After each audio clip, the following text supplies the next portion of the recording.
Seigneur, tu es celui à qui nous venons abandonner nos cœurs brisés. Les malades sont remplis dans cette salle avec des blessures intérieures, des blessures dues à l'ignorance, les blessures dues à ceux qui sont à nos côtés, les blessures dues à nos erreurs propres, mais aussi les blessures dues aux erreurs des gens qui sont proches de nous. Seigneur, nous te prions, soigne toutes nos blessures. Au travers de ce thème, la restauration de l'Église, restaure-nous. Avec tous les orateurs, tous ceux qui vont prêcher, chanter, laisse que nous puissions être restaurés. Nous savons que tu viens encore nous parler en ces moments. Et nous nous levons contre tout objet de distraction, voyage de pensée, les bruits qui peuvent nous enlever dans la concentration. Laisse que tout cela soit nul sans effet. Au nom de Jésus-Christ, nous avions ainsi prié. Amen. Amen, amen, amen. Tu vas juste m'aider à saluer ton voisin. S'il ne me connaît pas, tu vas me présenter auprès de lui. Si, parce qu'on l'a fait hier. Si tu étais là hier et celui qui est à tes côtés ne me connaît pas, tu vas juste lui dire mon nom et d'où je viens. Mais informe-le que je suis aussi enfant de la maison ici. Amen, amen. Directement, sans plus tarder, nous aurons 3 textes. Notre premier texte sera dans Luc chapitre 4, du 16e au 19e verset. Et notre deuxième lecture sera dans Ésaïe chapitre 1er, le verset 6. Et nous allons terminer avec Psaume 34, 18. Je vais répéter pour ceux qui écrivent Luc 4, 16 à 19. Ésaïe 1, 6. Et puis nous terminons avec Psaume 34, 18. Luc 4, 16 à 19, je vais lire seulement en français. Il nous dit, il s'est rendu à Nazareth. Il s'est rendu à Nazareth où il avait été élevé. Et selon sa coutume, il entra dans la synagogue le jour du sabbat. Il s'éleva pour faire la lecture. Et on lui remit le livre du prophète Ésaïe. L'ayant déroulé, il trouva l'endroit où il était écrit. L'Esprit du Seigneur est sur moi, parce qu'il m'a oint pour, premièrement, annoncer une bonne nouvelle aux pauvres. Et puis, là où vous allez souligner encore, c'est il m'a envoyé pour guérir ceux qui ont le cœur brisé. Est-ce que nous sommes ensemble dans la lecture? Il m'a envoyé pour guérir ceux qui ont, je vais vous écouter, ceux qui ont le cœur brisé. Pour proclamer aux captifs la délivrance et aux aveugles les recouvrements de la vue, pour renvoyer libres les opprimés, pour publier une année de grâce du Seigneur. Et puis vite, nous allons partir dans Ésaïe 1, 6. Ésaïe 1, 6 nous dit, de la plante du pied jusqu'à la tête, rien n'est à bon état. Ce ne sont que blessures. Là, vous allez souligner encore. Je ne sais pas si c'est ma version qui est encore douce comme ça. Ce ne sont que de blessures, contusions et plaies vives qui n'ont été ni pensées, ni bandées, ni adoucies par l'huile. Et nous allons terminer avec le psaume 34, 18. Psaume 34, 18 nous dit, l'Éternel est près de ceux qui ont le cœur brisé. Tu vas souligner le cœur brisé. L'Éternel est tout près de tous ceux qui ont le cœur brisé. Et il sauve ceux qui ont l'esprit dans l'abattement. D'autres versions disent ceux qui ont l'esprit abattu. Les blessures intérieures. vidonda vya ndani. Les blessures intérieures. Vidonda vya ndani. Avec les années que j'ai dans le ministère, Kuna marafiki ambao unakono katika huduma.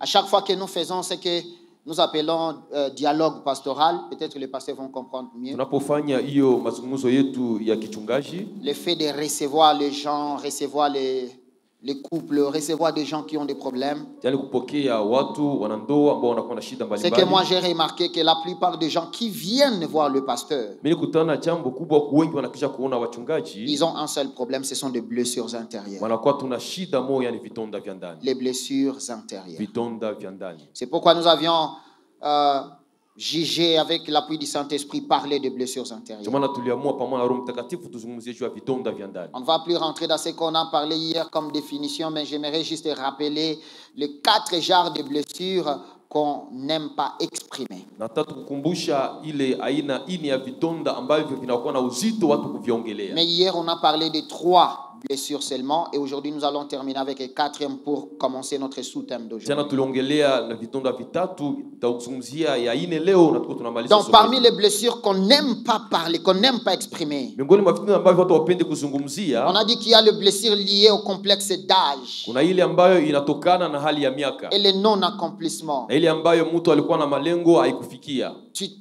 te retrouves, ton âge avance, mais tu vois ce que tu as par rapport à ton âge, ça n'a pas de rapport. Nakutana miaka yako inazogea na vyenye uko unaishi havilingane na miaka Ça yako. fait mal là-dedans. Inavunja ndani. On se pose beaucoup de questions. Tunashiswali mingi. Surtout, ça fait mal quand les autres posent aussi les questions. Zaidi inaumiza wakati wengine Et wanakuswali. deuxièmement, on a parlé de blessures liées aux échecs, Tulizungumzia pia vidonda vinatokana na kushindwa, dues à nos mauvais choix, ambayo inatokana na uchaguzi mbaya wangu, ou au manque de saisir les bonnes ama opportunités. kukosa kushikilia muda ambao umekufikia. Et troisièmement, on a parlé de blessures liées aux critiques. Tatu, tuliingilia pia vidonda vinatokana na hali ya Les kusemewa, critiques, les calomnies et le jugement des gens. kusemewa, kusengenywa. Et les critiques font que beaucoup de gens ont abandonné même la foi. Na hiyo nafanya watu wengi wanacha imani. Dans les églises, beaucoup de gens ne viennent pas à cause des critiques. Wakristo wengi wanakuja iko tu juu ya Ukristo. Ce sont des blessures que les gens n'expriment pas. Ni vidonda ambavyo watu hawazungumzie. Mais nous enseignons pour restaurer l'église, Tunafundisha ili kuweza kutengeneza tena kanisa, afin que nous ne puissions plus continuer dans les mêmes faiblesses. ili tusiendelee mwa ile hali ya udhaifu. Et quatrième blessure,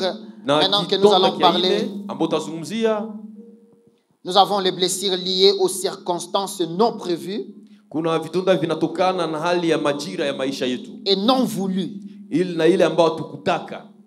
Les blessures liées aux circonstances non prévues Yani majira ambayo tukutazamia et surtout non voulues. na ile ambayo zaidi hatukutaka. Il y a des circonstances dans la vie qui nous arrivent et qu'on n'a jamais prévues. Kuna majira ya ambayo natufikia ambayo hatukupangilia. Ça arrive. Inatokea.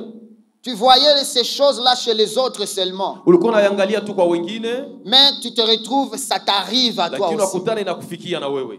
Et surtout non voulu. Zaidi ambao ulikuwa hutaki. Nous avons Ecclésiaste 9:11. Tunakuwa ni 3:19. Ecclésiaste 9:11 nous dit Mhubiri ceci. 9:11. J'ai encore vu sous le soleil que la course n'est point aux agiles, ni la guerre aux vaillants, ni l'épée aux sages, ni la sagesse aux intelligents, ni la faveur aux servants. Écoutez maintenant la conclusion que j'aime ici, que vous pouvez souligner. Il dit, car tout dépend pour eux du temps et des circonstances.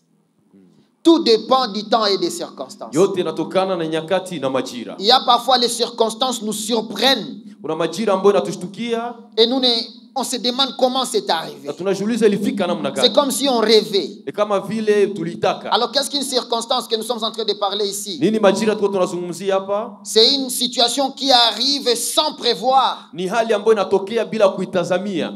et sans apercevoir. Enyewe au kushikilia Tu n'as même pas aperçu ça venir de na loin. kujua kama itatokea. Ce sont des circonstances qu'on ne s'y attendait pas. Ni jambo ambayo au kuingojea kufika. Ça arrive seulement. Inatokea mara moja. Mais aussi, Lakini ça peut arriver n'importe quand, inaweza fika wakati wowote à n'importe qui. na kwa kila mtu. Bien aimé, il y a les gens qui ont des blessures, Pendwa, kuna watu wana vidonda qui sont arrivés Il n'avait pas prévu cela. vilifika tu na yeye Et je akuvipangilia. dirais encore, ça peut arriver n'importe quand, Inaweza fika wakati mais wowote aussi à n'importe qui. na kwa kila mtu. Mais aussi, je dirais, ce sont des choses que nous-mêmes, on n'aime pas. Kuna zaidi ni mambo ambayo si wenyewe hatuyataki Tu n'aimes pas. au yataki, Et surtout, le fait que ça arrive, ça ne dépend pas de toi. na wakati ambapo inafika hailingani na Les wewe, circonstances. lakini ni C'est majira. pourquoi ne te manque pas de quelqu'un qui est en train de vivre une circonstance. Ndio maana usikuwe na hali ya kumchekelea mtu ambaye Parce anapitia mazingira que magumu. c'est arrivé à lui, mais ça peut arriver à n'importe qui. Ilimfikia, inaweza fikia kila mtu. Il y a des gens qui ont des blessures des Kuna circonstances. watu ambao wana vidonda ya majira.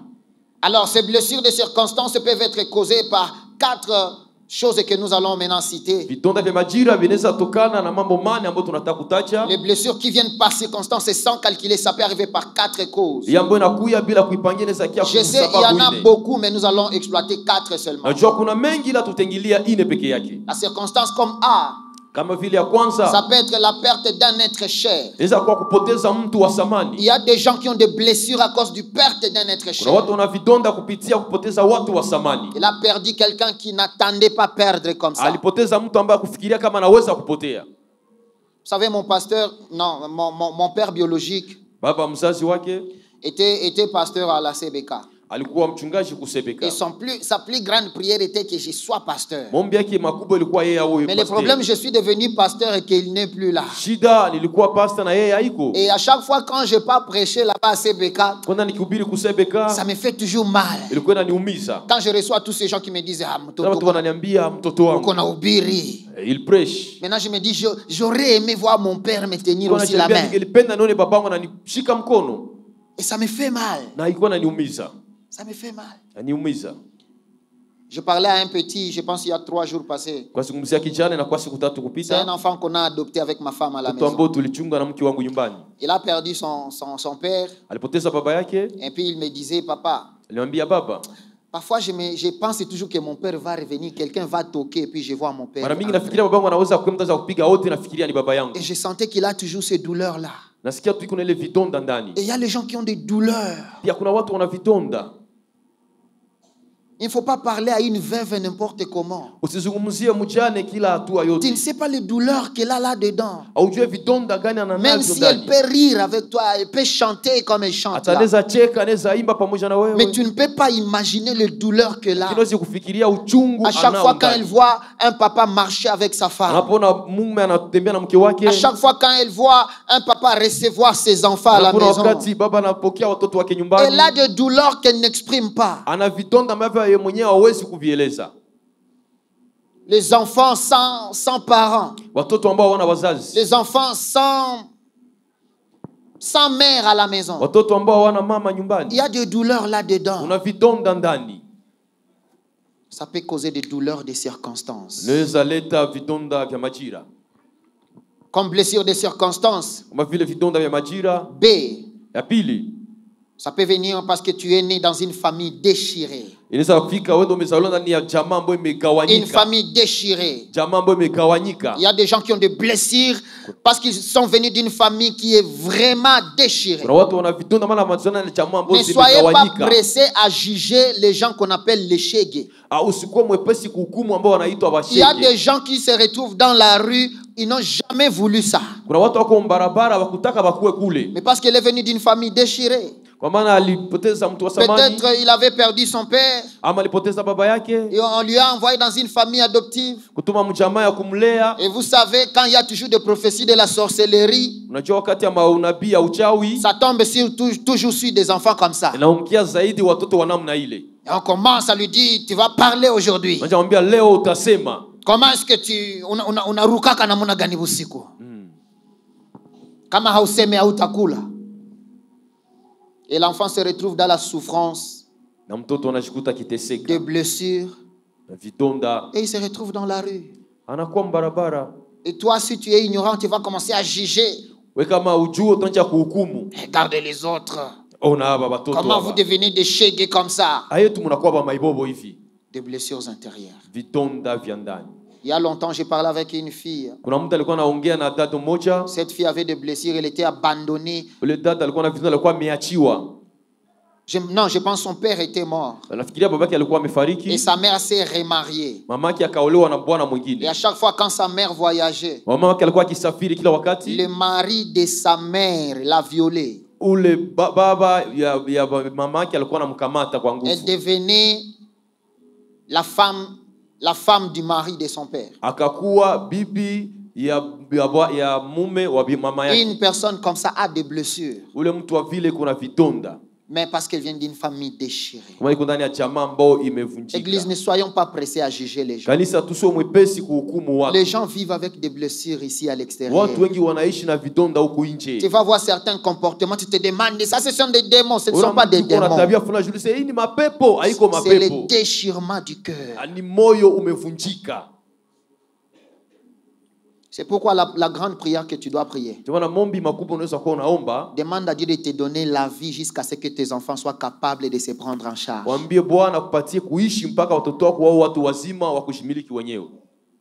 Sinon, tu vas les laisser avec des blessures. Et dans ces blessures, il y a les gens encore qui vont les blesser sur ces blessures. Et je m'adresse encore à quelqu'un, si tu connais un orphelin ou tu vis avec un orphelin, sois un médecin. Tu ne connais pas les blessures qui sont là-dedans. Comme c'est les blessures des circonstances. Et ça, je me disais, est-ce que je dois enlever ça ou je dois laisser ça? Ce sont les blessures d'appartenir à une ethnie discriminée. Il y a les gens qui sont dans les tribus qui sont discriminés. Et chaque jour tu vis avec cette honte parce que tu appartiens à un tribu qui est discriminé. Un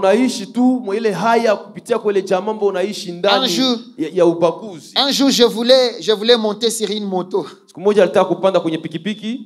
Et puis j'ai vu sur la moto, on écrit là derrière. On a écrit Munande ni Yuma. Et puis, j'ai regardé d'abord. Je vois les motards. Je lui ai dit, passe, non? Elle va pas partir. Et puis, il a dit, non, vieux, toi,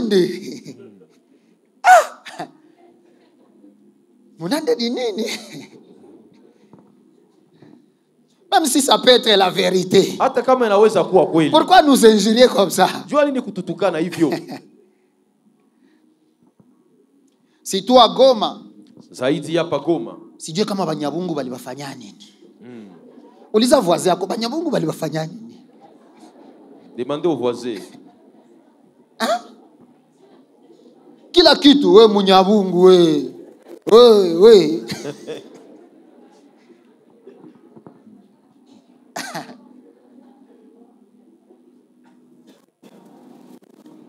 Ça fait mal d'appartenir à un groupe qui est discriminé. Qui a choisi d'appartenir dans un groupe? Qui a choisi cela?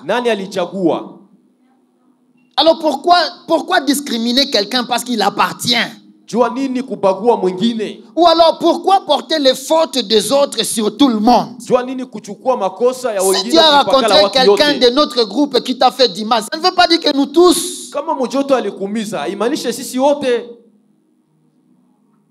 Et ça fait mal. Ça entre même dans les églises. On s'est choisi. Jusqu'à très récemment, je ne connaissais pas vraiment moi mes origines. Hein? Je me rappelle une fois en Afrique du Sud, on voulait prendre nos identités. Oh non, territoire, district, je ne sais pas comment on demande ça. Et quelque part, on a demandé kilima ya kwenu ni wapi? Nikasema Mogoma.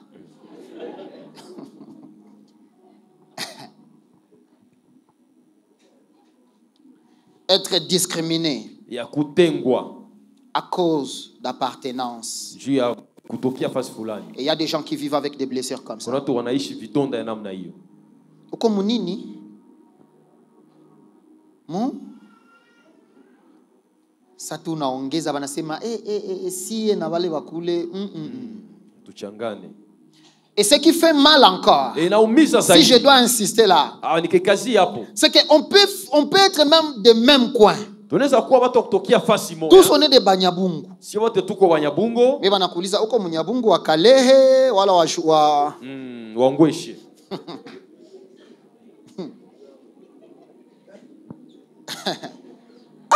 Donc ça ne suffisait pas que nous soyons tous des Banyabungu. Aishie tu tukue si wote Banyabungo. Ça fait mal. Inaumiza. J'aimerais m'adresser à l'église. Kuambia kanisa. Arrêtons le tribalisme. Tuache ukabila. Chassons le tribalisme de nos églises. Chassons le tribalisme. Dis à ton voisin. Chassons le tribalisme de nos églises. Tous nous sommes enfants de Dieu. Notre montagne, c'est la montagne de Golgotha. Tous nous allons être au ciel ensemble. Il n'y aura pas les bas et les bas et les bas. Tous nous allons être ensemble. Pourquoi nous devons vivre dans les tribalismes? Ça fait mal.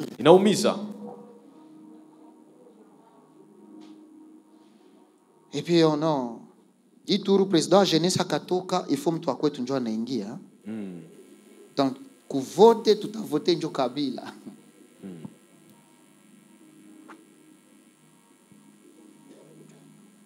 Si tu es tribal, même au ciel, tu n'as pas ta place. Parce qu'au ciel, il y aura le mélange.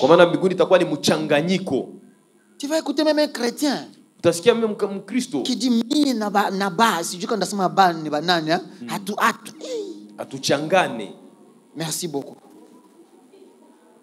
Tout est chrétien, mais avec la haine tribale. Combien d'entre nous, je vais même insister chez les parents. Fiancé à quoi? Hein? Unatuletea Banyamungu mufamille.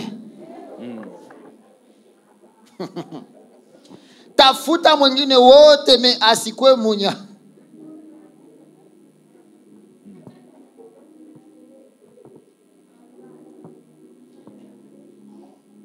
Chers chrétiens, l'amour, l'amour. Une des choses ou une des questions que je ne pose jamais, que ce soit mes collaborateurs ou à toi ou les gens avec qui je travaille, c'est de chercher à savoir tu es d'où. Ah, tu es d'où? Ça fait mal. Parce que ça finit par donner la haine. Ça donne la haine. Je vais terminer avec quatrième circonstance qui peut causer des blessures. Nous sommes sur le point D pour ceux qui écrivent. Ce sont des déformations ou imperfections.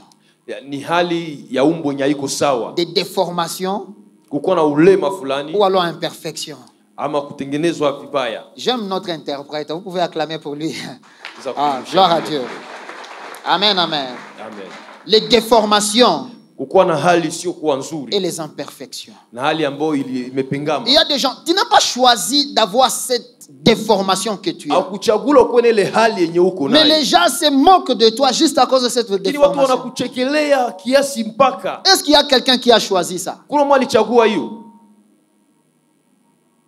Hier, je vis un jeune homme, c'est un ami d'enfance, on a grandi ensemble. Je ne sais pas s'il est dans la salle encore. Quand j'étais enfant, je ne sais pas, les gens voyaient comme si j'avais de grosses oreilles. De grosses oreilles.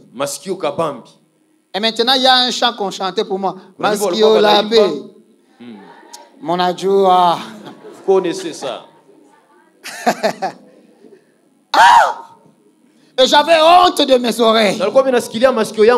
Ça me fait, je ne sais pas si c'est disparu ou c'est Dieu qui m'a donné la délivrance. Ou si vous voyez ça toujours. Et ça me faisait mal.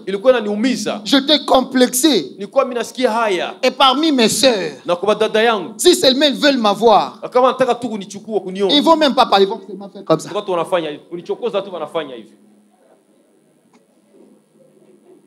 Ça seulement, je veux pleurer. ile nitalia tu. Et ça faisait que je grandissais, je pensais que je ne suis même pas beau. Na ilifanya nikikombana nilikuwa nafikiria mimi kwake mzuri.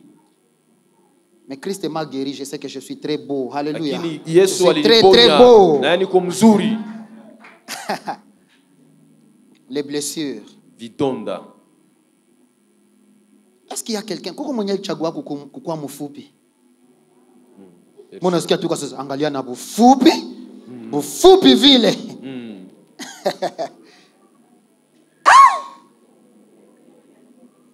Est-ce que toi tu avais contribué pour avoir la taille que toi tu as? Si ole fa mchango shuko na ile kimonyoko nayo.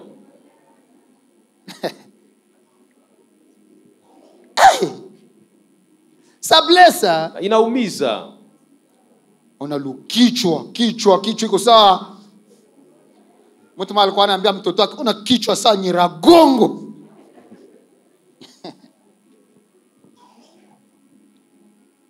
Les blessures Vidonda. liées aux déformations. Binatokana na maumbili. C'est non prévu, non voulu. Imekuya hakuna mwalitaka. Mais moi je vais dire à quelqu'un, Mimi nataka kuambia mtu, il faut bénir le Seigneur qui t'a créé tel que tu es. kila wakati bariki Et Bwana trouve-toi alikuumba bon. ngizi ulivyo. Ujione kuwa mzuri ngizi huko. Alikuumba wewe ukutaka, ni alikuumba vile. Yeye peke alitaka ukue ngizi huko pale. Amen. Alléluia. Amen. Et j'aimerais dire, Nilitaka kusema Dieu peut changer Mungu anaweza les kubadilisha circonstances majira en faisant que c'est que la chose qui fait qu'on puisse se moquer de toi pitele kitu ambacho iliacha watu wako puisse wanakuchekelea devenir même un élément de bénédiction. ikuwe mlango ya baraka. Alléluia. Amen. Dieu peut faire que la chose qui fait qu'on se moque de toi Mungu anaweza fanya hivi kwa wanaacha soit un wanakuchekelea élément de bénédiction. ikuwe jambo ya baraka. Je vais vous donner 2 témoignages que moi j'ai vécu. Tapatia ushuhuda mbili ambao mimi mwenyewe nilishi. Je crains seulement à cause du temps. Juu ya wakati tunyo niko na fia. Quelqu'un dit Baba endelea. Njasema continue. Alléluia. Amen. Une fois en Afrique du Sud, Siku moja huko Afrika Kusini il y a les gens de Hollywood. kuna watu wa Hollywood Pour ceux qui savent, ceux qui font des films américains. wanayo kucheza masinema za Amerika. Ils venaient recruter des acteurs. Walikuwa wanakuja kuchukua wachezaji. Et ils ont commencé à chercher les gens qu'on appelle ici communément les émoros. Walikuwa waneta watu ambao wanaitwa mara nyingi wale moro. Vous savez les émoros ni watu encore wafupi. C'est-à-dire on a commencé à chercher où est-ce qu'on peut trouver les émoros. Nje kutafuta tutapata wale ba emoro Et watu. dès qu'on te sélectionne, Hizo walikuwa wiko wanafanya watu kuwa tu pamoja. deviens presque millionnaire. Unakuwa mtu wa Parce qu'on pesa va mingi. te payer beaucoup d'argent pour jouer dans leur film. Kwa kucheza tu kusinema walikuwa watakulipa pesa nyingi. Et là, devenir émoro était devenu une bénédiction. Na pale kukua mtu C'est-à-dire mfupi tout le ilikuwa ni baraka. monde commençait à dire Mungu, j'en ai okunumba ka Yote ya kusema émoro. Mungu, pourquoi tu Angalia n'as ima pas créé? opportunité zinapita oh Yesu. Yeah. Haleluya. Amen. Bafupi tupige mikono siku mwa baraka ya bufupi itakukutanaka kwa jina la Yesu. Amen. Haleluya. Amen.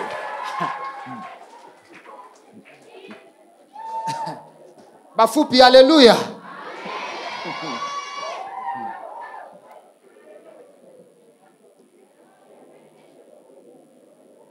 Je n'ai jamais oublié. Sitawahi kusahau. Il y a longtemps on priait ensemble. Kunakuwa muda mrefu C'était un groupe où on priait. kwa tunaomba pamoja mkikundi C'était comme un ministère. kwa kama vile huduma fulani. Et parmi nous, il y avait une sœur. Miongoni mwetu mlikuwa dada. Cette sœur-là Ule dada était parmi les sœurs qu'on peut dire la terre était informe et vide. alikuwa miongoni wa dada anaweza kusema kwamba huyu ye hali yake C'est-à-dire, kusema même quand il t'amène une requête, akikuletea hata hitaji et te dit berger Jeffiston, priez pour moi afin que moi aussi je puisse me marier cette année. asi uniombe na mimi kusudi niolewe hii mwaka. Unafungula macho unasema mara hii ino ni jaribu. Sema asante kwa. Nasema Mungu tashivia hii namna gani? Et puis dans ton esprit tu dis Mungu siseme ni mie pardon kwa jina la Yesu. Parce que tout le monde au dit c'est Kila mtu alikuwa akimwona akisema huyu moya. Informe vide. Yaani alikuwa na maumbile yake ilikuwa ingine. Wapatapatapa. Mwembamba hivi. Kama usi. Beusi mseme haleluya. Beusi haleluya. Et puis on se disait marayo Mungu wewe peke tu. Ukree malaika umshushe yakuya wewe udada. Et puis ce que j'aimais avec cette sœur. Nilipenda kwa ule dada. Elle était toujours joyeuse et présente dans les fêtes des autres. Elle faisait la décoration. C'est-à-dire si elle écoute seulement tel frère va se marier. Avant que vous puissiez l'inviter, elle viendra faire la décoration. Et vous savez, des filles comme ça, elles ne se maquillent pas le jour de décoration parce qu'elle est là, elle tourne là-bas. Dans les fêtes d'autrui. Et puis un jour, je pense que c'était quand CAA avait commencé. Il y avait une circonstance où l'avion devait dormir ici. Et parmi les passagers qui étaient venus, il y a quelqu'un qui était ami du pilote. Et c'était un blanc. Et il a dit, moi je vais partir à un mariage et je suis seul. Comme vous allez dormir ici, partons seulement au mariage. Et ils sont partis au mariage avec le pilote. Un blanc. Siwe kama mecho ya bazungu inakuwa kama nini. Make bienyesi ebe usi tushatia pembeni njoo wanaona kama sema wow. Les blancs étaient là ce jour-là. Ils ne regardaient que la terre qui passait. Elle part comme ça le regard. Elle part comme ça. Anasema, moi je ne sais pas parler français. Mais est-ce que tu peux m'aider à parler à cette fille? Je suis prêt à lui donner tout ce qu'elle veut. Mais pourvu qu'elle devienne la femme de ma vie. Cette sœur-là s'était mariée un mariage qu'on n'a jamais vu. Par les défauts que nous on voyait, c'était la beauté pour quelqu'un d'autre. J'aimerais dire à quelqu'un, le défaut que les gens voient sera la beauté pour quelqu'un. Les choses qui font qu'on se moque de toi sera la beauté pour quelqu'un. Et je l'ai dit en déclarant dans la vie de quelqu'un, les défauts d'aujourd'hui seront la qualité de demain. Alléluia. Dans la Bible, nous voyons un homme qui avait aussi ce problème de déformation, qui s'appelait Zachée. Zachée était trop court. Et pour voir Jésus, il ne devait même pas monter sur la pierre. Il devait monter dans l'arbre. Mais à cause de ces défauts-là, Christ l'a localisé. Et il était devenu différent. Je vais dire à quelqu'un, le défaut fera que Christ te localise. Ton défaut sera quelque chose qui va faire que tu sois localisé au nom de Jésus. Il était court aux yeux de tout le monde, mais il est parmi les gens qui ont accueilli Jésus dans sa maison. Bien-aimé, tu as le défaut, mais tu as Jésus en toi. Tu as le défaut, mais tu as accueilli Jésus dans ta vie. Sache que tu as de la valeur. Tu as de la valeur. Ne suis pas ce que les gens disent. Ne continue pas à être blessé par ce que les gens disent. Wanakuambia uko mweusi ni baraka. Ni baraka. Wekunde na bapatia nini?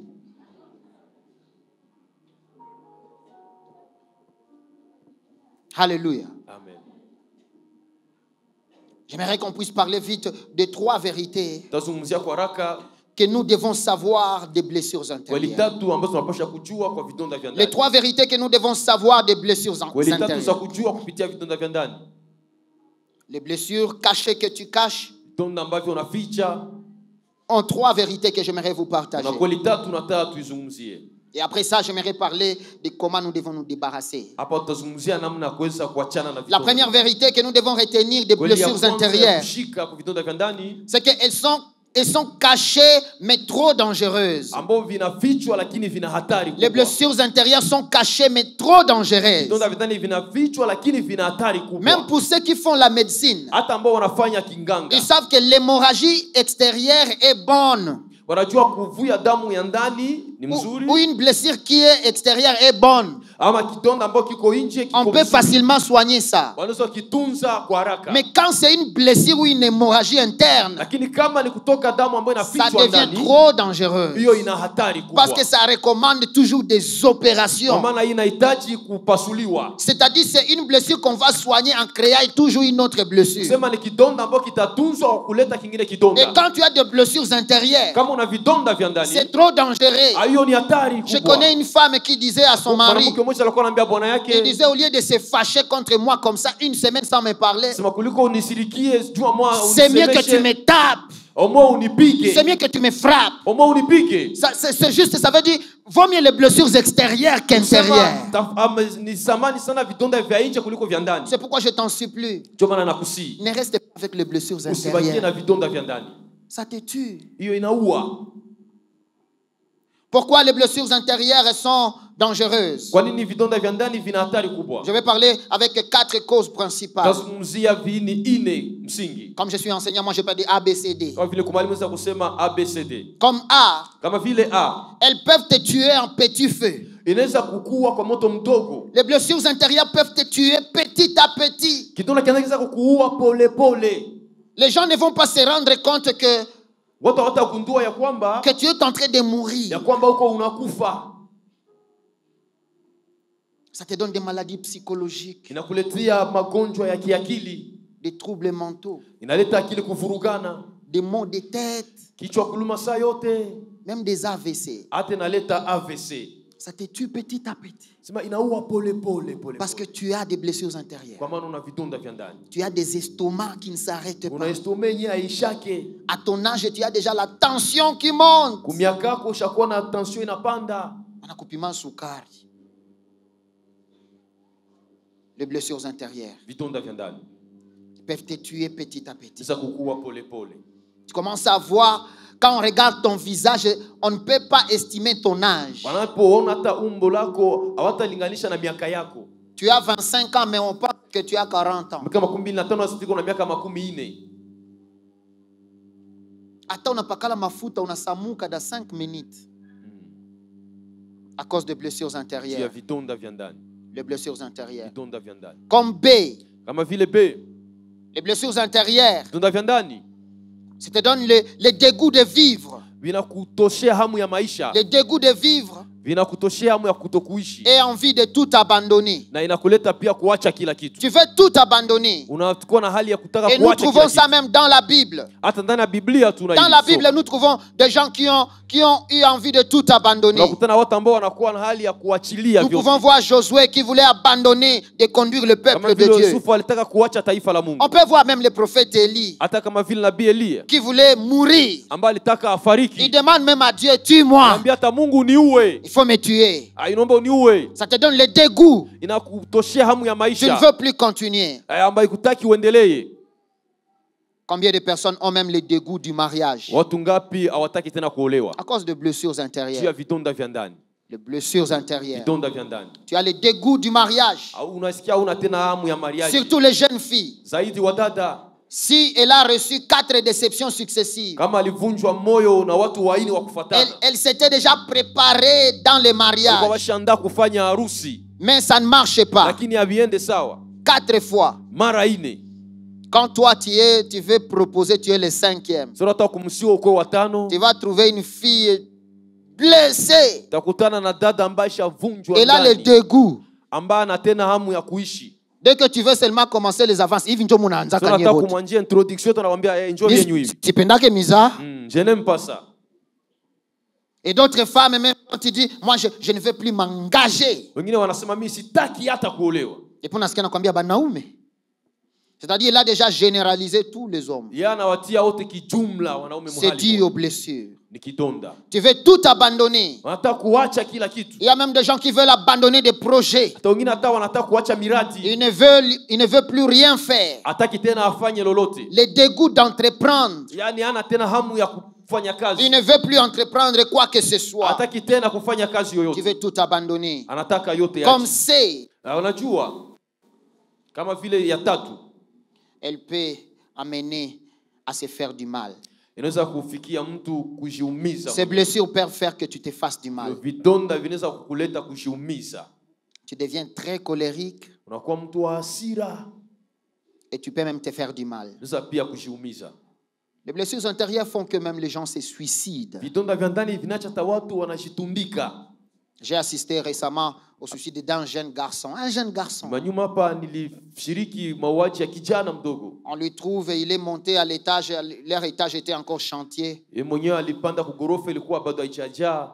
Il a dit seulement à ses petits frères, restez ici, quelqu'un ne doit pas monter là en haut. Akaambia watu wake mbakie mtu asipande huko juu. Il était en terminale, je pense à l'ULPGL pour ceux qui le connaissent. Alikuwa msomo ya kumalizia hapa ULPG. Terminale, je ne sais pas, en médecine. Alikuwa ndani ya somo ya kinganga. Et puis il a mis la corde, il s'est pendu. Akatia kamba akajitundika. Le seul garçon de sa famille. Ilikuwa ni kijana Et mmoja. ils sont nés qu'à deux. Walizaliwa tu wawili. Sa maman vient, où est un tel? Mama anakuetele kwa. Et les enfants disaient qu'on a soma coulé. Iko nafanya Et iposi. quand la maman monte là-haut, Wakati mama alipopanda, on trouve le garçon pendu akutana kiani kuna lembelea. avec une petite lettre de ses blessures. Nashaandika barua ya vidonda vya. Si tu gardes les blessures intérieures, Ukachunga vidonda vya ndani. tu vas te faire du mal. Utajiumiza Tu mwenyewe. vas te faire du mal. Utajiumiza. Ne gardez pas les blessures. Usichunge vidonda vya ndani. Deuxième vérité que j'aimerais que nous puissions connaître. Deuxième vérité sur les blessures intérieures. C'est qu'elles nous poussent à blesser les autres. Elles nous poussent à blesser les autres. Surtout, tu vas mettre entre parenthèses, parfois sans le vouloir et aussi sans le savoir. Quelqu'un qui est blessé blessera toujours. J'aime ce que Genèse 4, 23 dit. Genèse 4, 23 dit ceci. Le mec dit à ses femmes, Ada et Chila, écoutez ma voix. Mes femmes de Lémec, écoutez ma parole. Et puis souligner cette partie d'une personne qui est blessée. Hein? Il dit, j'ai tué un homme pour ma blessure. J'ai tué un homme pour ma blessure. Et un jeune homme pour ma meurtrissure. Quand tu gardes les blessures, tu peux tuer. Ceux qui empoisonnent les autres, ce sont des gens blessés. Il y a des petites vérités ici, comme A et B. A, celui qui blesse, blesse aussi. Celui qui blesse finira toujours par blesser. Si tu restes blessé, tu seras blessé. Je connais une sœur à Kinshasa. Elle était même fille d'un ministre. Si je dis le nom du ministre, on va connaître. Et puis, elle était mariée, cette fille. Et puis, elle a reçu dans la journée un numéro qu'il a envoyé sur son WhatsApp. Toutes les preuves de comment son mari lui trompe avec son ami. Il a envoyé des messages, il a envoyé des vidéos. La fille était en colère, blessée. Et quand son mari revient, elle fait comme si rien n'était. Et son mari était saoul, il était un peu enivré. Son mari est entré dans la chambre et s'est couché. La femme a pris l'huile qu'elle utilisait pour faire les frites, qui est déjà prêt, hein, bouillonné. Elle est venue là verser sur son mari.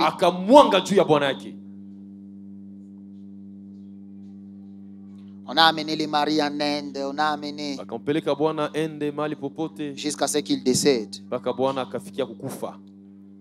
Et la femme parlait à mon ami pasteur. Bien sûr, elle était entrée en prison, mais vous savez, comme dans ces pays-là, je ne parle pas de notre pays. Hein. Fin de fin, elle était sortie. Mwisho akatoka. Et puis quand elle parlait au pasteur, il me dit, Sikuwa nazungumzia elle pastor, disait au kunamwambia, pasteur, là, elle disait, à chaque fois quand je regarde mes enfants, kwambia kila wakati napoona watoto wangu je me demande quel démon était entré en moi. Blessure. kidonda. Un blessé blessera toujours. Yaani ambaye ameumizwa Et je na dirais ataumiza. encore, un blessé tuera. Na ule ambaye ameumizwa na mwisho ataua. Un blessé tue. Ameumizwa anaua. C'est pourquoi ne gardez pas les blessures. Ndio maana tusichunge vidonda. Jésus-Christ est venu pour guérir les Yesu alikuja juu aponye. ceux qui ont le cœur brisé. Ambao kuna mioyo ambayo. Pourquoi rester avec la blessure? Kwa nini kubakia na hiyo kidonda? Comme deuxième petite vérité B, Kweli ya pili B, les blessures font souffrir à double tranchant. yaani kidonda kinajifunua kwa hali mbili. Il y aura des petits tirés. Kuna mistari. Les blessures font blesser à double tranchant. Premièrement, ils blessent la personne lui-même qui est blessée. Yaani inavunja kwanza yule ambaye peke amevunjwa. Ça va te faire souffrir toi-même. Inakutesa kwanza wewe mwenyewe. Et puis deuxièmement, ça fait souffrir tout ton entourage. Ya pili inatesa ambao wanakuzunguka. Quand tu es à côté de quelqu'un qui est blessé, Kama uko pembeni ya mtu ambaye ameumizwa, tu vas être blessé aussi. na wewe pia utaumizwa. Et quand tu es le blessé, Kama uko muumizaji, tu vas aussi blesser. na wewe utaumiza. Ça, je donne toujours ça comme exemple. Je sais ma femme va suivre. Hapana, hiyo kama vile mfano jambo bibi atafuata. Parfois, quand je suis fâché, j'appelle ma femme pour une correction. Mara mingi wakati mimi nasirika naita mke wangu. Hey, usikunafanya hivi, jua nini hivi na hivi. Parfois, elle anasikia, oh, ok, merci, basi pardon. Mara mingi anasikia nasema samani. Kisha kanamulumiza muro. Pale mimi nasikia ni ndamu salo. Nyie watoto, mwenye amalize chakula yake hapa, angalia kuona lukichwa we. Mais nasema le blessé par blessé aussi. Nasema mbao ameumizwa anaenda kuumiza. Celui qui blesse blessera toujours. Wanaumizwa na ataumiza tu. Alors la blessure te fait souffrir toi-même. Kidonda kinakuumiza wewe mwenyewe, mais ça fait souffrir aussi les autres. Kinatesa na mwingine. Et j'ai honte de le dire. Na mimi nakuwa na haya Vous savez, l'église, quand vous nous blessez, nous les pasteurs, kanisa wakati mnatumiza si wachungaji wenu. nous partons blesser aussi nos femmes. Sisi tunaenda kuumiza bibi. Et les femmes vont chercher aussi où blesser. Bibi zetu nao wanatafuta wapi watavunja. Le blessé blessera toujours. Anayeumizwa na ataumiza tu. Ne gardez pas la blessure. Usiangalie vidonda. Les moyens. Dia gani? Comment les blessés blessent aussi. Namna gani anayevunjwa na. J'aimerais juste donner ABC. Tapatia ABC. Comment les blessés blessent aussi. Namna gani anayevunjwa na. Comme A, il blesse par des paroles et des réponses méchantes. Kama vile A na anavunja. Quand quelqu'un est blessé, il va avoir des paroles qui vont blesser aussi. Amba amevunjwa na kuwa na maneno makali. Mais parfois c'est sans se rendre compte. Na bila kujua mwenyewe. Sans se rendre compte. Bila kujua mwenyewe. Luc 6,45 nous dit, l'homme bon tire de bonnes choses et du bon trésor de son cœur. Écoutez comment ça continue. Et le méchant tire de mauvaises choses de son mauvais trésor. Et c'est la partie que nous connaissons, car c'est de l'abondance du cœur. C'est de l'abondance du cœur que la bouche parle. Alors quand des gens le cœur est blessé, la bouche va blesser. La bouche va blesser.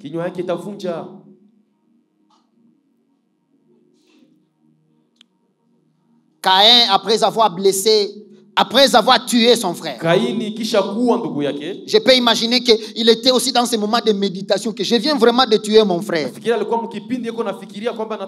je me permets d'imaginer aussi qu'à un moment ça lui faisait mal. Et c'est le moment que Dieu vient. Dieu vient demander où est ton frère. Écoute la réponse. Si c'était un goma tracé,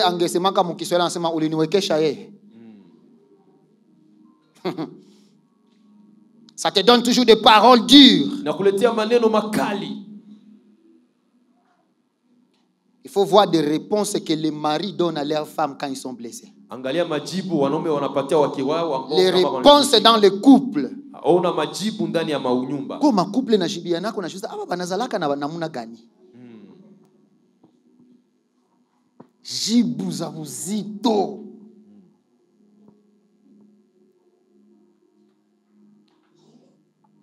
Même dans des familles, cette maladie existe. hata ndani ya majamaa hiyo ugonjwa huko. Tu verras une sœur, elle est gentille avec tout le monde à l'extérieur. Utaona dada yeko mzuri kwa watu wote kule. Sauf chez elle à la maison. Hapana tu mwabo mnyumba. Sauf avec ses propres frères. Hapana tu kwa ndugu zake.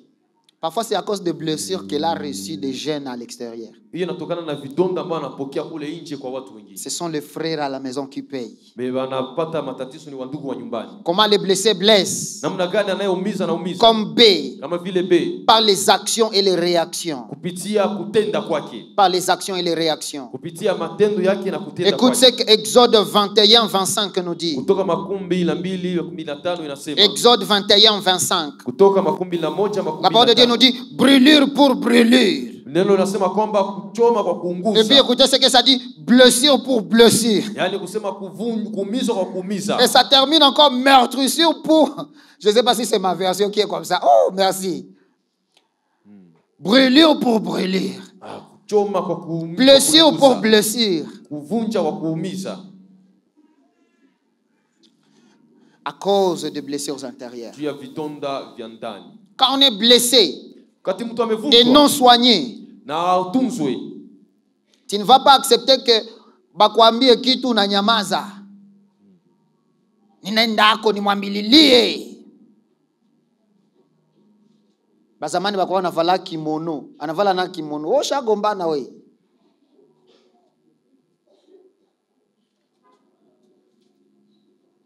Et parfois on est effrayé contre tous. Fâché contre tous. Comment les blessés blessent aussi. Parfois c'est par la négligence de certaines choses importantes. Quelqu'un qui est blessé, parfois il est négligent dans des choses importantes. Tu sais, si tu te maries à un homme blessé, hein, peut-être que son papa était négligent. Son papa parfois ne laissait même pas la ration. Il a déjà une expérience. Il a l'expérience de passer des journées sans manger. Ça ne l'étonnera pas de partir sans te laisser la ration. Il s'en fout. Lui, son estomac a déjà 30 ans d'expérience. Il s'en fout de vous laisser comme ça. Mangarbe nakwambia mukalala njala mutakufa.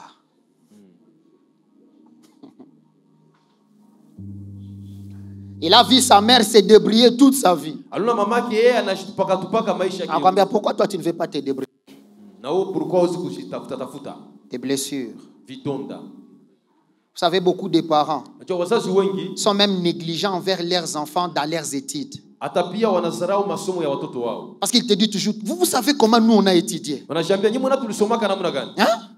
Nous on marchait 15 km le matin et 25 km en retour. Hein?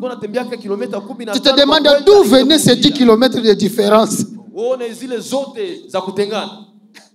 Et puis toi partir ici à l'Instigo, tu veux l'argent des taxis chaque jour, chaque jour. Je faisais 3 ans avec un seul uniforme. Vous voulez que chaque année, où est l'uniforme de l'année passée? Papa, il est blessé.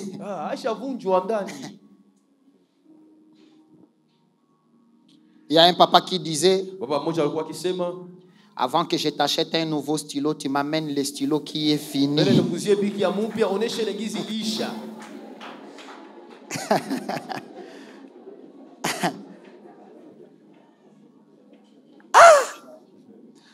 Papa, si toi tu as vécu ça, pourquoi tous nous devons payer la même chose?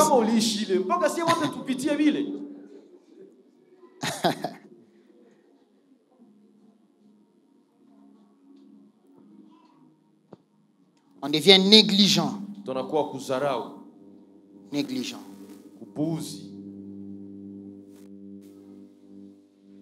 Troisième vérité que j'aimerais que nous puissions savoir des blessures. Troisième vérité que nous devons savoir des blessures intérieures. C'est que tant que ce n'est pas soigné et guéri, tant que ce n'est pas encore soigné et guéri, elle paralyse notre vie. yanavunja maisha yetu, elles peuvent paralyser ta vie. yanaweza kuharibisha maisha Le yako. problème est que ça pourrit là-dedans. Shida ni kwamba inaozea mule ndani, Jusqu'à ce que tu deviens une personne que tu n'es pas. inafika wakati unakuwa mtu ambaye hauko Parce que ce n'est pas soigné. maana vikutunzwa Et puis ça paralyse ta vie. na inaharibu maisha yako. Comment elle peut paralyser ta Namna vie? gani inaweza kuharibisha maisha yako? C'est par deux moyens. Kupitia njia mbili, Par deux moyens. kupitia njia mbili, Comme A et B. kama vile AB. A, on entre dans le découragement total. Mtu anaingia kuvunjwa moyo kikamilifu. Quand on a des blessures, on est découragé. Wakati mtu kuna vidonda anakosa tena nguvu. Écoute ce que David dit à son fils Salomon. Aingizi Salomon anaambia mtoto wake. Il dit, mon fils, fortifie-toi et prends Anasema courage. mwanangu ujipatie nguvu kwa na bidii. 1 Chronique 28-20. 1:12. 1 Chronique 28-20. 1:12. Mon fils, fortifie-toi et prends courage. Mwanangu ujitie nguvu na uwe na bidii. Quand on a des blessures, Wakati mtu kuna vidonda, on est découragé et on est paralysé. mtu anakosa nguvu, anakuwa ovyo. Il y a même ceux qui ont des blessures qui ne veulent plus travailler. Wala wana vidonda hata wanakataa kutumika. Ils ne veulent plus travailler. Hataki hata kutumika. Ils ne veulent plus se débrouiller. Hataki kutafuta. Je connais un papa qui avait un très bon travail. Baba mmoja alikuwa na kazi nzuri. Il travaillait à la banque. Alikuwa anatumika ku bank. Et à cause de la jalousie et Na fausses juu ya accusations, wivu na mastaki mabaya on lui a enlevé au travail. wakamtosha kukazi. Et ses papas étaient brisés. Na moyo ulikuwa umevunjika. Et il avait des blessures intérieures. Alikuwa na vidonda vya ndani. Et à cause de ces blessures intérieures, Kupitia vidonda vya ndani, il ne voulait plus chercher un autre alikuwa travail. hataki tena kutafuta kazi. Il ne voulait plus chercher du Hakutaka travail. kutafuta tena kazi. Quand on est brisé, hein, Mtu anapovunjwa, c'est en ce moment-là qu'on a même des proverbes, on se dit vanité de hapo vanité. mtu anajiambia sasa yote ni ubatili, ni Tout est ubatili. vanité. Yote ni ubatili. Les choses de ce monde, pourquoi encore chercher les choses de Vitu ya ce monde? dunia kwa nini kuvitafuta? À cause des blessures. Juu ya vidonda vya ndani. On ne veut plus se débrouiller. Mtu hataki tena kutafuta. Il y a même des jeunes Hata pia kuna vijana qui sont blessés et ne veulent même pas se débrouiller ambao autrement. wamevunjwa hawataki tena kutafuta. Tu vas voir un jeune qui est blessé par le pays. Kuna kijana ambaye amevunjwa onda na nchi. Oh, dans notre pays, Mwinchi yetu. même si tu étudies, Hata kama unasoma, combien de diplômés sont là? waambie kuna mavyeti wangapi viko pale. Ah, laissez, on reste le pays jusqu'à ce que le pays changera. Mpaka siku nchi itabadilika. Tu vas vieillir Utazeeka et tu vas mourir. na utakufa. Dans le même pays là où tu es en train de Kwa dire ile que nchi yenyewe uko unasema il y a vile, des gens qui se débrouillent et qui se kuna watu retrouvent. ambao wanatafuta na wanajipata. Ne restez pas blessé. Usibakiwe umevunjwa. Lève-toi, va te débrouiller aussi. Tamuka uende utafute na wewe. Va te débrouiller. Uende utafute.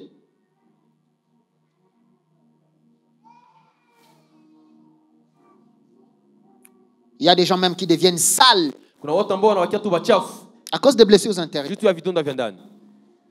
Ne veut plus prendre soin de lui Hataki ajitengeneze à cause des blessures juu ya intérieures. vidonda vya ndani. D'autres deviennent alcooliques. Hata wengine wanakuwa walevi, Commencent à prendre l'alcool, drogue mvinyo saa yote à cause des blessures intérieures. juu ya vidonda vya ndani. C'est pourquoi j'ai pris que Dieu nous guérisse des blessures Tunaomba intérieures. Bwana atuponye na hivyo. Comment il paralyse notre vie? Namna gani anaharibu maisha yetu? Comme B, Kama vile mbili. avant de parler des conditions pour être guéri. Meta tuzungumzie juu ya tunataka kusema mtu Et apone. nous allons prier. Api tutaomba. Comment il paralyse notre Namna vie? gani anaharibu maisha yetu? Souvent, on pense que c'est trop tard. Mara mingi tunafikiria kwamba muda On ushapita. pense que c'est trop tard pour être guéri. Tunafikiria muda ishapita mtu Et on kupona. pense que c'est trop tard pour redécoller. Tunafikiria muda ushapita mtu tena kupanda. J'aime cet exemple que nous avons dans la Napenda Bible mfano ya Biblia. de cet homme qu'on appelle Job. Mtu ambaye anaitwa Ayubu. Job a eu des blessures. Ayubu alipata vidonda. Comme jamais auparavant, on a vu un homme blessé Ambavyo comme hakuna ça. mtu ashaka viona kama De vile leo. blessures intérieures, Vidonda vya mais ndani qui étaient devenues aussi extérieures. ambavyo vilionekana pia na kwa nje. Il a tout perdu Alipoteza vyote. et il a eu des blessures. Alipata vidonda. Mais j'aime comment il a Lakini redécollé. napenda ngisi tena alipanda. J'aime comment Dieu l'a guéri. Napenda ngisi Mungu alimponya. J'aime comment Dieu l'a encore élevé. Napenda ngisi Mungu alimuinua Ce tena. que je tire dans cette histoire de Yenye Job, ninashika mwa hii hadithi. c'est que ces blessures étaient connues publiquement. Kwamba vile vidonda vilijulikana na Et là, watu j'attire wote. bien votre attention. Angalia vizuri. Ces blessures étaient connues publiquement. publiquement. ile vidonda vilijulikana na watu. Tout le monde connaissait les blessures de Job. Kila mtu alijua vidonda vya Ayubu. Même ses amis. Hata marafiki Mais wake. écoutez ceci. Asikiliza hiyo. Mais aussi sa guérison Uponyaji wake était connue aussi publiquement. nao ilijulikana na watu Et sa wote. guérison est connue de génération en génération. Uponyaji wake ulijulikana kizazi J'aimerais kwa dire à kizazi. quelqu'un, tu as des blessures qui sont connues par tous. Uko na vidonda vinajulikana Mais na aussi watu la wote. guérison sera de Pia na génération en uponyaji génération. utajulikana kwa kizazi Tes na enfants kizazi. ne vivront pas les blessures que toi tu es en train de vivre. Je prie que la guérison puisse être de génération en génération. Que tes enfants ne vivent pas la pauvreté que tu as connue. Que tes enfants ne vivent pas les blessures que tu as eues. Que cette guérison soit de génération en génération. Tu parleras de tes blessures, mais ils ne vivront pas cela. Je prie pour la restauration au nom de Jésus. Ils ne vivront pas l'humiliation que tu as vécue. Ils ne vivront pas la faim que tu as eue. C'est pourquoi, quand tu es béni, je sais, toi, tu marchais 15 km pour aller à l'école. Mais quand toi, tu es béni, mets la voiture en disposition des enfants. Laisse qu'ils partent à l'école en voiture et ils rentrent en voiture. Ne les fais pas payer le même prix que toi, tu as vécu. Alléluia. Ce n'est pas trop tard. Dieu peut te guérir et il veut te restaurer. Terminons avec les 3 conditions pour être guéri. Si tu veux la guérison de Christ, il y a 3 petites conditions que nous allons donner ABC. Premièrement, il faut reconnaître que tu es blessé. Il faut reconnaître que tu as des blessures intérieures. Il faut les reconnaître. Vous savez, les médecins ne marchent pas dans nos maisons pour chercher qui est malade. Ils attendent les gens qui vont reconnaître et sentir. La guérison commence par accepter que tu es malade. Tant que tu n'acceptes pas, ça va continuer à te ronger et ça va te terminer. Accepte que ça ne va pas. Accepte des choses qui te font mal. Et aujourd'hui, j'ai pris que dans notre salle, que nous puissions accepter. Pour dire, Seigneur, nous sommes des malades. Je sens dans mon cœur que j'ai des maladies. Je veux que tu me guérisses. La deuxième condition, amène-toi chez le médecin. Amène-toi chez le médecin. Et le médecin s'appelle Jésus-Christ. Il faut que toi-même tu t'amènes. La parole de Dieu dit, venez à moi. Et j'aime comme il ajoute, il dit, vous tous qui êtes fatigués. C'est-à-dire, tu es fatigué, mais fournis encore ses efforts de venir à lui. Utilise ces derniers efforts pour venir qu'en lui. Comme un malade fournit les derniers efforts pour arriver à l'hôpital, il trouve tous les moyens, même pour trouver les gens qui peuvent l'amener à l'hôpital. La condition, c'est de venir. Si tu veux la restauration, viens à Jésus. La restauration de ta famille, viens à Jésus. Tu veux être guéri de ces blessures, que ce soit les blessures d'enfance, les blessures de circonstances. Viens à Jésus. Il est prêt. Il est prêt à te guérir. Jeune sœur, tu as eu des déceptions. Viens à Jésus. Maman, tu as des déceptions dans ton mariage. Viens à Jésus. Jeune, tu es déçu. Viens à Jésus. La seule chose que tu peux faire, c'est de donner cette dernière énergie pour avancer même lentement pour venir à Jésus. La chose la plus sûre, c'est que tu ne mourras pas en chemin. Tu vas arriver. Viens à Jésus. Et la troisième condition, c'est que tu dois accepter son traitement. Accepte les traitements de Jésus.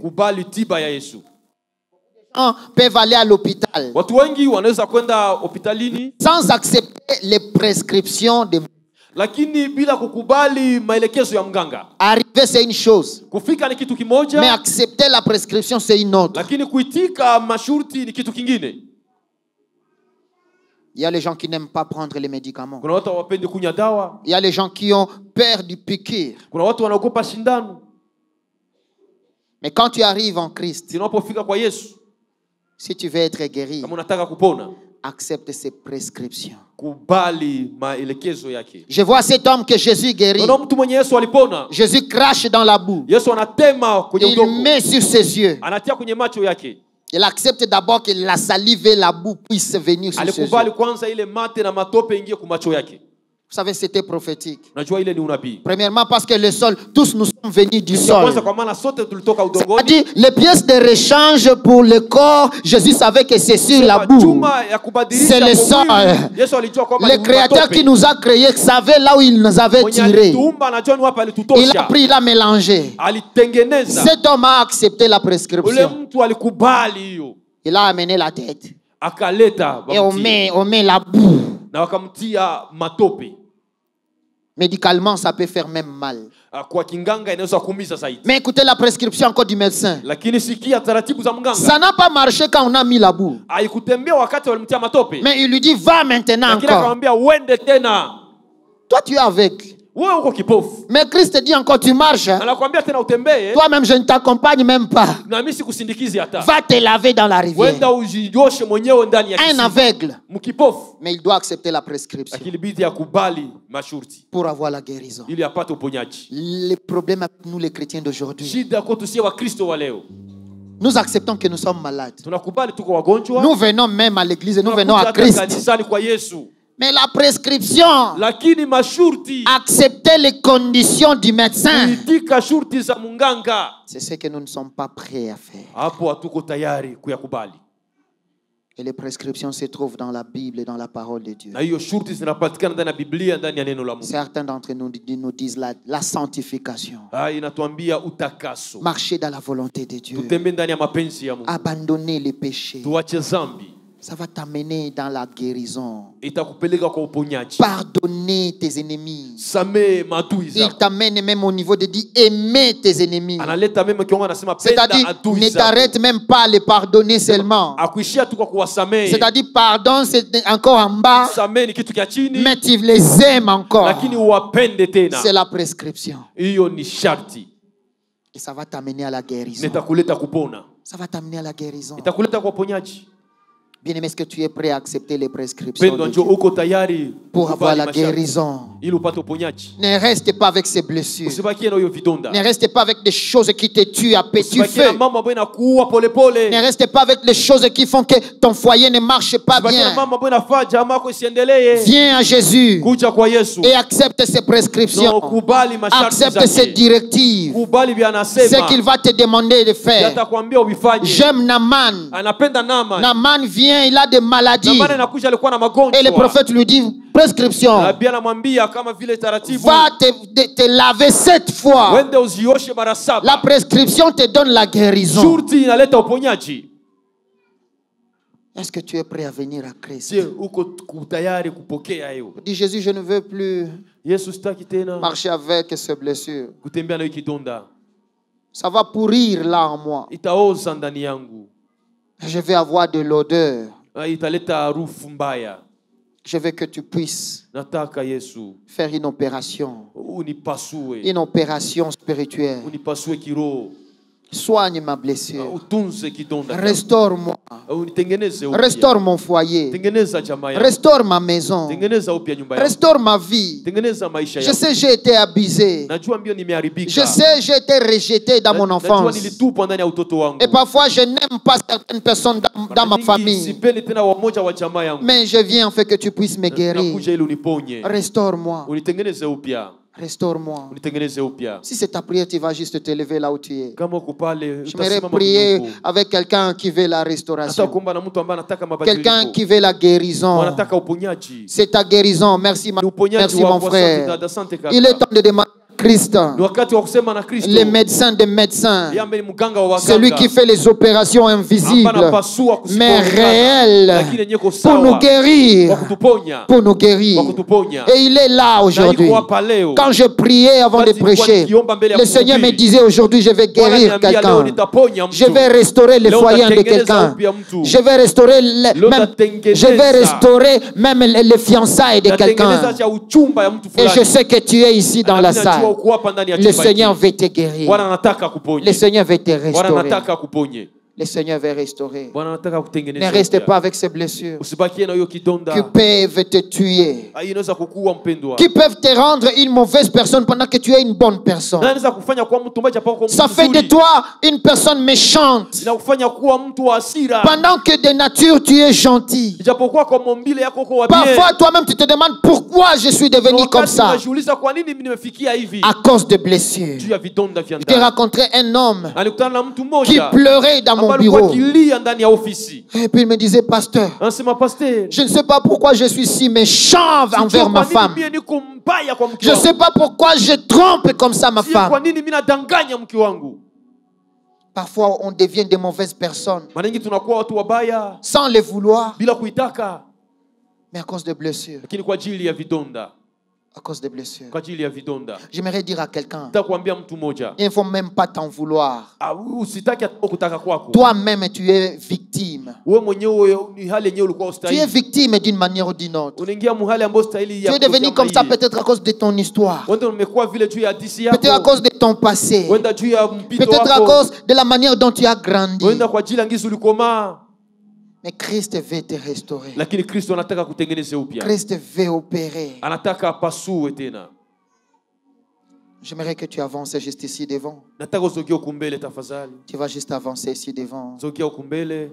Si les musiciens peuvent avancer aussi. Wanamuziki nao Parce que wasogee nous huku voulons mbele. prier, nous voulons prier. Na tunataka kuomba. J'aimerais qu'aujourd'hui Christ puisse opérer. Nataka leo Yesu Qu'il apasue. puisse penser nos blessures. Avunje vidonda Les blessures de déception répétitives. ya kuvunjika moyo ya Tu as kurudia. des déceptions répétitives. Uko na kuvunjika moyo na On te refuse sans savoir pourquoi. Wanakukataa bila kujua sababu. Aujourd'hui, Christ veut penser ta blessure. Yesu anataka akitengeneze Et je tena. le prophétise en tant que serviteur de Dieu. Ninatangaza kama mtumishi wa Mungu. Après cette guérison, Dieu va envoyer la meilleure personne. Bwana atakufanya kuwa Dieu mtu va mzuri. t'envoyer la personne qu'il faut. Bwana atakutumia mtu ambaye Une anafaa. personne qui ne te blessera plus. Mtu ambaye atakuvunja tena.